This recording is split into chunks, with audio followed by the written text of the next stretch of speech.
Soyez bénis, chers étudiants, et nous rendons grâce à l'Éternel, notre Dieu, pour la faveur qu'il nous a faite encore à cet instant. Oui, c'est que nous demandons que le Saint-Esprit nous ouvre la porte de la profondeur de la connaissance de Dieu, afin de manifester quelle est la volonté de l'Éternel, qui dit, mon peuple périt parce qu'il manquait la connaissance. Voilà, nous poursuivons notre cours. Je vais faire un petit rappel sur ce que nous avons vu la fois dernière, sur la louange et l'adoration. Nous avons parlé sur la volonté et les modèles. Ce que Dieu veut. Puisque nous avons de la volonté. La Bible nous démontre. David avait de la volonté. L'homme a de la volonté de faire bien, de bien. Mais ce que Dieu veut pour le culte, quelle que soit la volonté, que cela soit selon les modèles du ciel. Lui-même qui donne les modèles, il a donné à Noé. Il a donné à David. Il veut que cela soit selon son modèle. Nous avons parlé des rythmes prophétiques. Il faut que ceux qui jouent de manière à dégager un rythme prophétique à l'Éternel. Quand on chante pour dégager un rythme prophétique. Quel que soit l'instrument que tu peux jouer. Et même si à l'assemblée, si on acclame, que nous arrivons à dégager un rythme prophétique. Voilà pourquoi que celui qui est appelé à crier, qu'il crie dans la présence de l'Éternel. Celui qui est appelé à acclamer, qu'il acclame. À chanter, qu'il la chante. De jouer tout instrument, qu'il joue. Mais de manière, des modèles du ciel.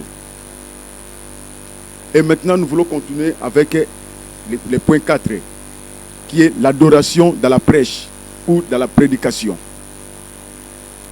Ici, ce que nous voulons parler ici, c'est que dans l'adoration, qui est le centre de la prédication, qui soit le centre de la prédication, et de la prédication, le thème central, c'est la rédemption, le salut en Christ Jésus, qui est le centre. Quand on place le thème central, et Christ Jésus, qui est le thème central, le porteur de l'adoration, c'est lui qui est digne d'être loué. Et donc dans la partie ici, dans la prédication, dans la prêche, même le sujet même, ou le thème même, nous dit, ou le titre, que dans chaque prédication, à chaque prédicateur, à son esprit, à son âme, à sa tête, que quand il prêche, que sa prédication soit une adoration à l'Éternel. Est-ce que vous m'avez compris? Nous parlons de l'adoration dans la prêche. Dieu veut que chaque prédicateur, dans chaque prédication, la prédication soit selon les modèles ou de la manière de l'adoration. Vous comprenez? Nous sommes appelés à comprendre. Parce que la compréhension a un pouvoir. Dieu veut que nous arrivons tous à comprendre. À comprendre la compréhension en grec, c'est sunesis. Quand tu arrives au sunesis, tu auras le pouvoir.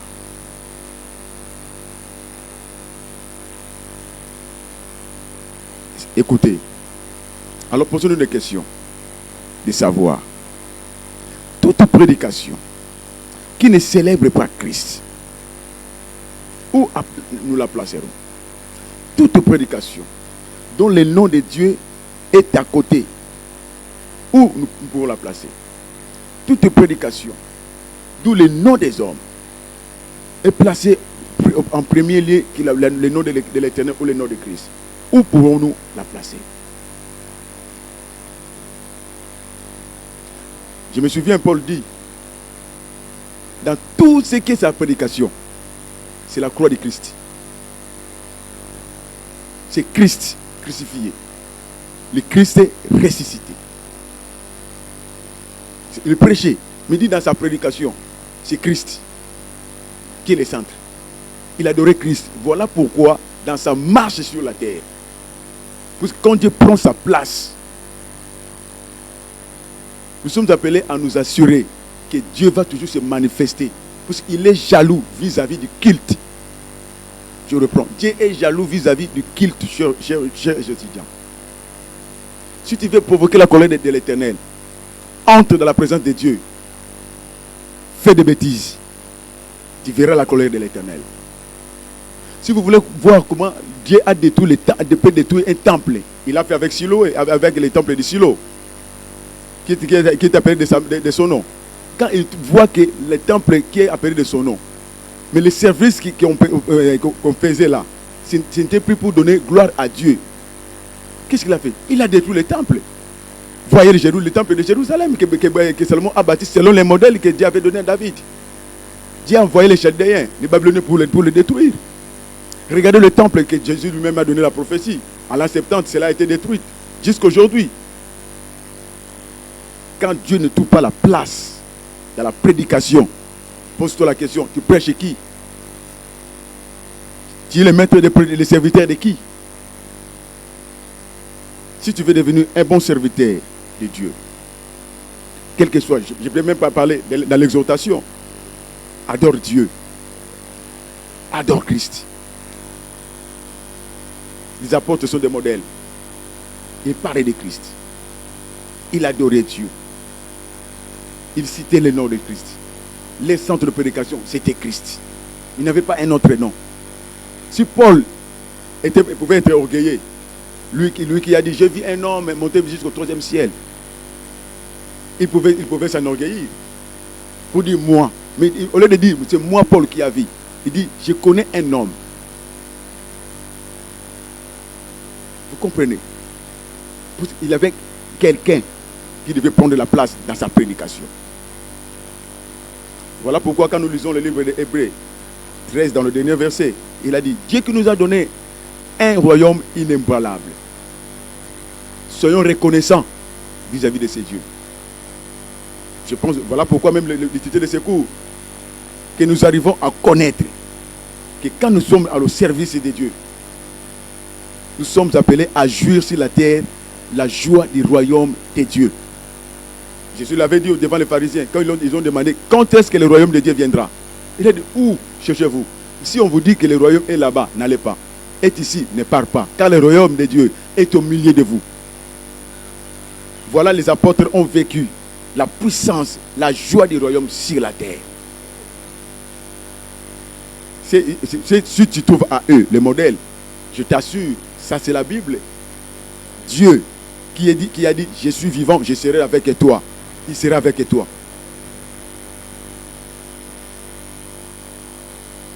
Vous comprenez? Oh, gloire au Seigneur. Alors, l'action d'annoncer, écoutez, l'action d'annoncer l'évangile ou la bonne nouvelle de Dieu, si ce n'est Jésus-Christ qui est la bonne nouvelle ou l'évangile, si ce n'est Jésus qui est la bonne nouvelle, si ce n'est lui qui est la bonne nouvelle de l'évangile, c'est que ce n'est pas l'évangile. Si ce n'est le nom de Christ qui est cité, ça ce n'est pas l'évangile. Pour l'évangile, c'est la bonne nouvelle. Vous comprenez? La prédication dans la prêche. Alors, si Christ qui est la bonne nouvelle, parlons de lui. Place Christ décider de l'adoration, de la prédication. La prédication, l'adoration dans la prêche. Mais je pense que les gens comprennent mal sur le mot adoration. Les gens pensent que l'adoration c'est pour une catégorie. L'adoration, quand nous entrons en rang de culte à Dieu, c'est que tout le monde est venu pour adorer Dieu. Tout le monde. Que c'est lui qui reste dans le banc. Voilà pourquoi je n'aime pas les gens qui disent je suis un simple fidèle. Il n'y a pas dans la présence de Dieu de simple. Tous nous sommes fidèles. C'est seulement la particularité qui est tentée de nous différencier. Les autres sont là pour la parole et la prière. Les autres pour jouer au instrument. Les autres pour écouter, pour mettre en pratique. Tous nous sommes des fidèles.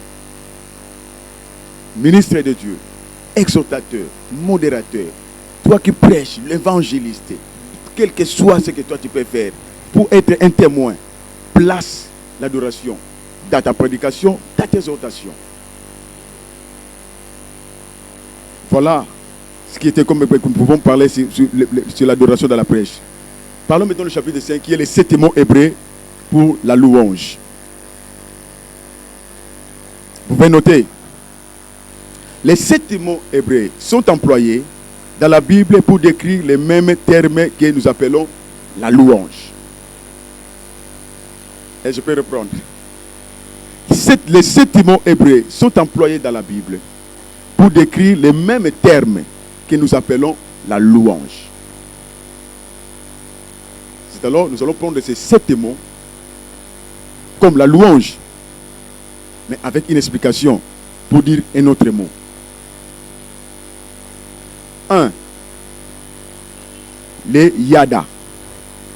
Voyons Psaume 63 avec ses 4. Il dit ceci. J'ai lu une version que moi j'ai.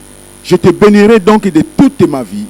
Je lèverai mes mains en ton nom. C'est yada. Je lèverai. Yada.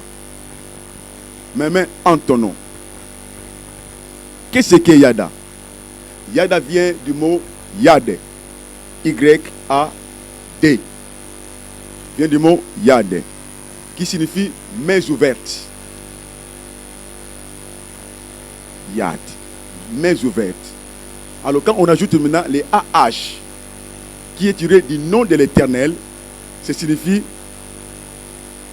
j'ouvre mes mains devant Dieu. Ou je lève mes mains devant toi, ô Éternel. Yada. Littéralement, ces mots signifient la main de Dieu. Il est employé pour décrire l'action de lever les mains avec joie. L'action de lever les mains avec joie. Nous avons dit au cours précédent que quand l'adoration devient comme un sujet de commande, c'est que l'homme ne sait pas ce qu'il est venu faire dans la présence de Dieu.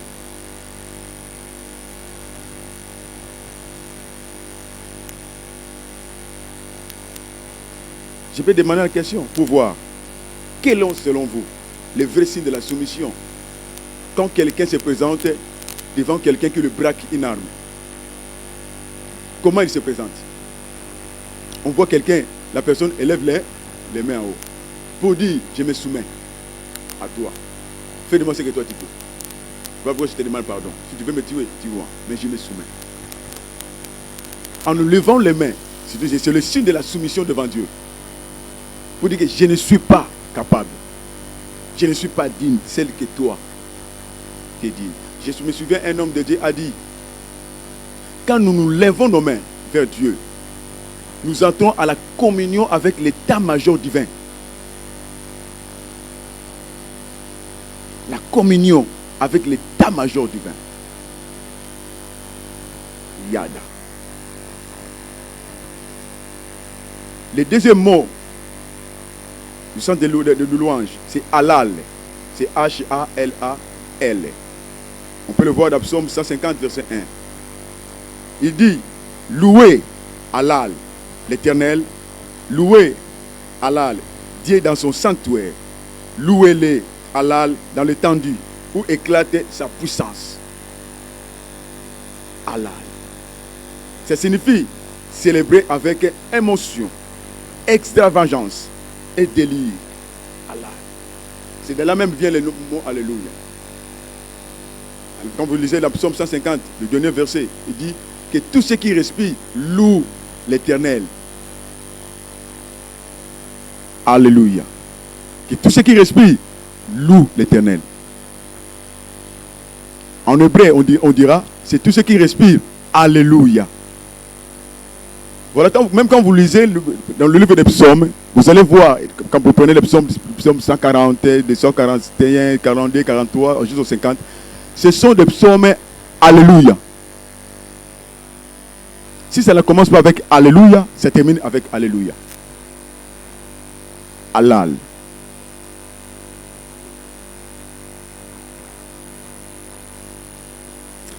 La meilleure illustration pour décrire Halal, c'est dans le sport. Là, les gens acclament, les gens célèbrent. C'est halal. Ils louent les joueurs, ils louent le football, ils louent les athlètes.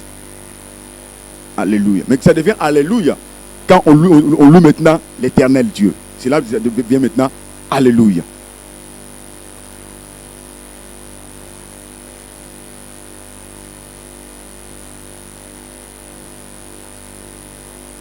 Prenez le troisième mot.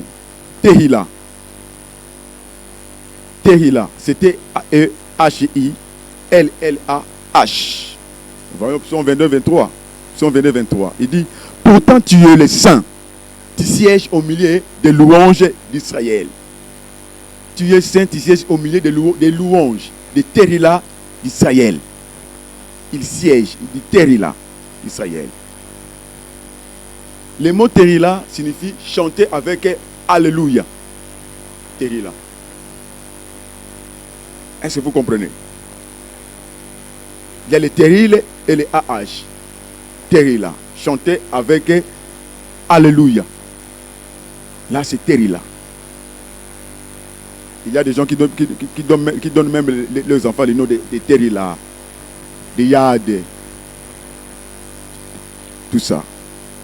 Le mot Terrila aussi fait référence directement au cœur. C'est de la profondeur. Au cœur.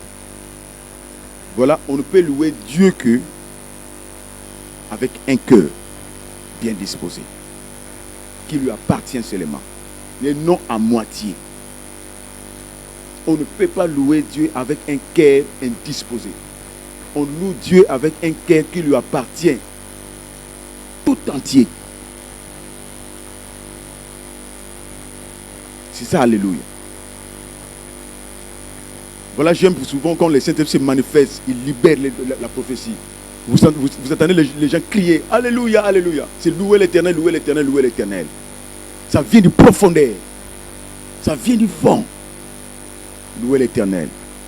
On peut louer seulement avec un cœur. Tout entier. Le quatrième mot, c'est Shabak. C'est S-H-A-B-A-C-H. Shabak. Voyons psaume 47, verset 1. Il nous dit ceci. Vous tous, ce peuple, battez des mains. Poussez vers Dieu des cris de joie. Des cris de joie. De Shabak. Qu'est-ce que signifie Shabak? Le Shabak, c'est un hommage public fait de vive voix d'un serviteur à son maître. Il y a des expressions, plus surtout dans l'RDC. Oh mon préso, c'est toi qui me fais vivre. Il crie à haute voix. S'il n'y a pas toi, je n'ai pas un autre. Il crie à haute voix. Il n'y a que lui. Du Shabak. C'est qu'on peut faire, on peut faire des Shabak, pas pour Dieu, mais pas pour les hommes. Là, c'est de l'idolâtrie. Il arrive, parce que si nous ne comprenons pas, on commet des choses bizarres. Nous pensons que nous servons l'Éternel. Shabak. Les mots là, on peut le trouver dans l'Esdras chapitre 3, verset 10 à 11. Le Shabak. Cinquième, c'est Zamar. C'est Z-A-M-A-R. Zamar. Psaume 57, verset 8 à 9. Écoutez, il dit, réveille-toi mon âme.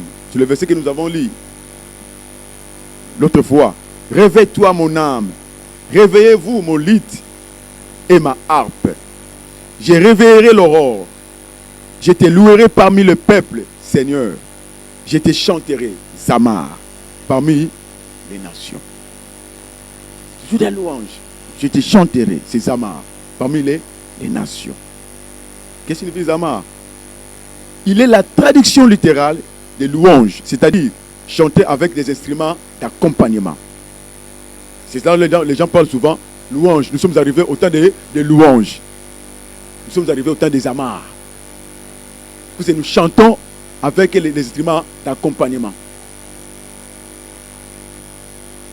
Vous savez, on peut y retenir ici. Avec le problème des instruments ici, il y a eu des siècles, d'autres siècles passés, il y a eu des serviteurs de Dieu. Comme John Wesley. Lui, il a compris, compte tenu des dépravations, il a dit non. Il ne faut pas qu'il y ait des instruments dans l'église. Si nous savons nous apporter à adorer l'ennemi, le diable. Non. Cela est resté comme ça dans le méthodisme. Jusqu'à ce qu'avec un temps, les gens ont compris, non. On peut accompagner les chansons, nos louanges, nos chants avec des instruments d'accompagnement. C'est ce que David avait fait. Parce qu'il avait réussi comme une inspiration venant de l'Éternel. Ne vous troublez pas quand vous voyez une communauté chrétienne, les gens n'aiment pas de la musique. Il ne faut pas les mal. Ils ont trouvé bon qu'il n'y ait pas d'instruments d'accompagnement. C'est du samar.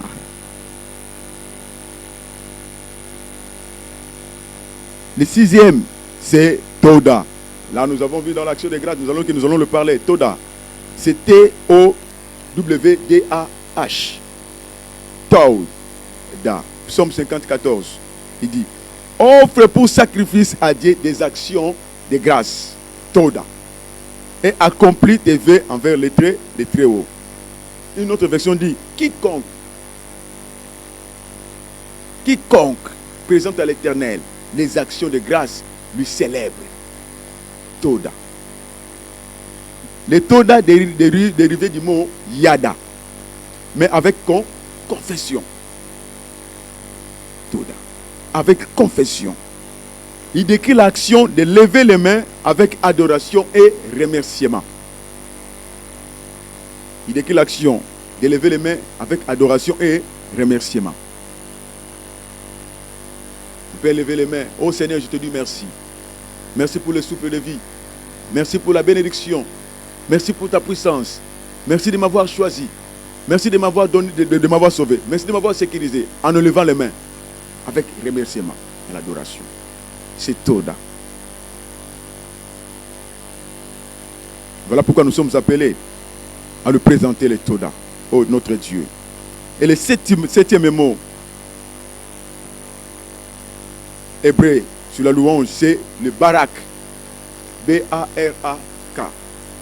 Si nous pouvons retenir d'abord ici.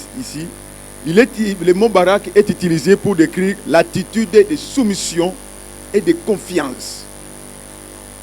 L'attitude de soumission et de confiance. Barak. C'est-à-dire, c'est prosterné avec adoration. C'est Barak. Voilà pourquoi lorsque le diable s'est présenté dans Matthieu 1, et Matthieu 4, pardon, dans le verset 8 et 9, il dit au Seigneur Jésus, tu vois tout ce que tu vois là. Cela m'a été donné. Si tu te prosternes, si tu te me rends culte, si tu m'adores, je te le donnerai. Jésus lui dit, celle à Dieu, tu vas te prosterner. Celle à Dieu, tu vas le rendre culte. Celle à Dieu, tu vas manifester ta soumission dans la prosternation. Le Barak. Barak nous décrit l'adoration à genoux comme un style de vie. Barak nous décrit l'adoration à genoux comme un style de vie. Voilà pourquoi, ce que nous pouvons retenir ici. Il faut que les chrétiens, nous les croyants, les enfants de Dieu, fassent de l'adoration comme un style de vie. Quels que soient les lieux, quels que soient les moments, nous sommes appelés à faire de l'adoration comme un style de vie. Les Barak. Le Barak qui signifie aussi, ça décrit aussi la bénédiction qu'on présente à un supérieur. Barak. Quand vous lisez dans le livre des psaumes, vous trouvez le mot béni soit l'Éternel. Barak soit l'Éternel. Barak soit Yah. Béni soit Dieu. Quand vous voyez même Paul, quand il prie, béni soit Dieu. Barak. Avec des soumissions. Il adore Dieu. Ce sont ça les 7 mots hébreux de louange que nous sommes appelés à comprendre dans nos cultes. C'est-à-dire, vous comprenez maintenant, les mots louange que nous utilisons, nous sommes arrivés au moment de louange, c'est les amars. Tous ces mots-là, pas toujours de louange, mais sous différentes formes. Voilà, chers étudiants. Nous terminons notre chapitre ici, 17 mots hébreux. Nous sommes appelés à adorer Dieu, à le louer, à le célébrer, à le servir dans nos cultes. Que Dieu vous bénisse.